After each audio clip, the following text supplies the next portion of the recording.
मृत्यु के बाद 13वीं क्यों मनाई जाती है? क्या 13 दिनों तक मृतक की आत्मा घर पर रहती है? मृत्यु के बाद क्या होता है और 24 घंटे बाद आत्मा घर क्यों आती है? वीडियो एंड तक जरूर देखना। मौत से कुछ घंटे पहले इंसान के पैरों के नीचे से अर्थ सोल चक्र डिस्कनेक्ट हो जाते हैं। मतलब इंसान का धरती से कनेक्शन टूट जाता है और पैर ठंडे पड़ जाते हैं। मरने के पहले इंसान का उसका संपूर्ण जीवन जन्म से लेकर मृत्यु तक फ्लैशबैक की तरह स्पीड से दिखता है। अकॉर्डिंग टू साइंस ये सपना लगभग 7 मिनट का होता है। उसके बाद दिमाग काम करना बंद कर देता है और अंत में इंसान अपनी सुनने की शक्ति खो देता है, जिसके बाद एस्ट्रल कॉर्ड टूट जाता है, जो कि एक तरह से शरीर और आत्मा का कनेक्शन है, जिसके टूटने से आत्मा शरीर से मुक्त हो जाती है। लंबे समय से शरीर में रहने के कारण वो बॉडी को छोड़ने से मना करती है।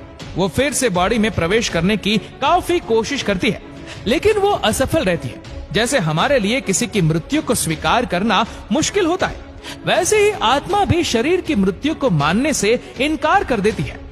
शरीर छोड़ने के बाद आत्मा बॉडी के 15 फीट ऊपर हवा में तैर रही होती है। वो अपने परिजनों को रोता हुआ देखती है। उसके बारे में बोले गए शब्दों से किसी शोर की तरह सुनाई देते हैं। हिंदू ग्रंथों के अनुसार रात के समय अंतिम संस्कार नहीं किया जाता, उसे सूर्य देव की पहली किरण के बाद ही जलाया जाता है। अगर किसी व्यक्ति का अंतिम संस्कार रात को किया जाए तो उसकी आत्मा प्रेत योनि में प्रवेश करती है, जिसके बाद वह सदा के लिए हमारे डायमेंशन यानी कि आयाम में भटकती रहती है। मृत्यु के बाद शव को एक पल के लिए भी अकेला नहीं छोड़ा जाता। अगर शव को रात भर घर में रखा जाए तो संपूर्ण परिजन रात भर शव के पास जागते हैं। एक बार एक गांव में एक शव को कुछ पलों के लिए अकेला छोड़ दिया गया, जिसके बाद बाहरी प्रेतों ने उसके ऊपर कब्जा कर लिया और मृत बॉडी ने पूरा गांव जला दिया। गांव में हनुमान जी का एक मंदिर था। भूतों प्रेतों से भरी हुई बॉडी जैसे हनुमान जी के मंदिर के सामने से गुजरी, उन आत्माओं ने हनुमान जी की मूर्ति देखी और फिर डर कर उस बॉडी को छोड़ दिया। तब से लेकर आज तक कोई भी डेड बॉडी को अकेले छोड़ने की गलती नहीं करता। अंतिम समय में 2 यमदूत आते हैं। वो मरने वाले के साथ जैसा उसने संपूर्ण जीवन लोगों से व्यवहार किया था, ठीक वैसा ही व्यवहार उसके साथ करते हैं। अगर मरने वाला अच्छा आदमी है तो वो इजीली प्राण त्याग देता है, परंतु वो पापी है तो यमदूतों के टॉर्चर से वो तड़प तड़प कर मरता है। जिसके बाद आत्मा को एक प्रकाशमय गुफा से होते हुए यमदूत यमलोक लेके जाते हैं।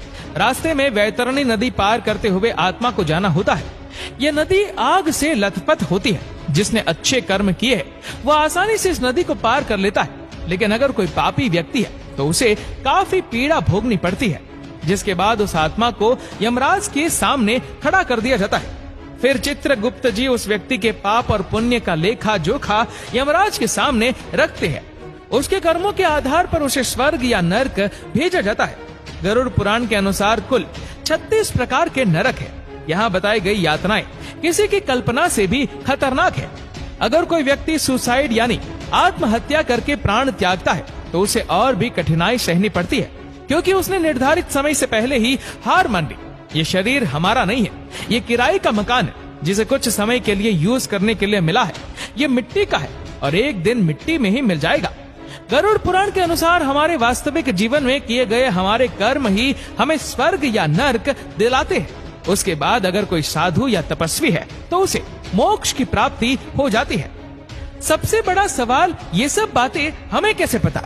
गरुड़ देव जिनका बल अतुलनीय है, वे एक 700 इंद्र को पराजित कर सकते हैं। गरुड़ देव स्वर्ग से अमृत कलश लेकर उड़ गए थे, लेकिन उन्होंने अमृत पान नहीं किया। उन्हें बिना अमृत के ही अमरता प्राप्त हुई। ये वरदान उन्हें स्वयं श्री हरि नारायण ने प्रसन्न होकर दिया था। गरुड़ देव तो अमर है, उन्हें नहीं पता कि मृत्यु के बाद क्या होता है, इसलिए जिज्ञासावश उन्होंने श्री हरि नारायण से ये प्रश्न पूछा और इसी ज्ञान को हम गरुड़ पुराण के नाम से जानते हैं। भगवत गीता में श्री कृष्ण ने कहा था, आत्मा न तो पैदा होती है और न ही वह मरती है, वो तो सिर्फ वस्त्र की तरह एक शरीर से दूसरे शरीर में प्रवेश करती है। मृत्यु तो केवल शरीर की होती है, आत्मा की नहीं। ये जीवन मृत्यु का चक्र यूं ही चलता रहता है। इसीलिए don't die before you are dead, मरने से पहले कभी मत मरो। अंतिम समय में राम नाम सत्य है, इसीलिए कहा जाता है क्योंकि वही संपूर्ण जीवन का सार है। श्री राम ही सर्वश्रेष्ठ है, वही सत्य है। तो दोस्तों, इस वीडियो को लेकर आपकी क्या राय है, नीचे कमेंट करके जरूर बताएगा। और अगर आपको वीडियो अच्छा लगा हो तो इस वीडियो को लाइक करेगा, शेयर करेगा ज्यादा से ज्यादा लोगों तक। और ऐसे ही और भी इंटरेस्टिंग फैक्ट्स की वीडियोस को देखने के लिए सब्सक्राइब करें हमारे यूट्यूब चैनल को, जिसकी लिंक हमने नीचे कमेंट सेक्शन में दे रखी है। और फॉलो करें हमारे फेसबुक पेज को। धन्यवाद।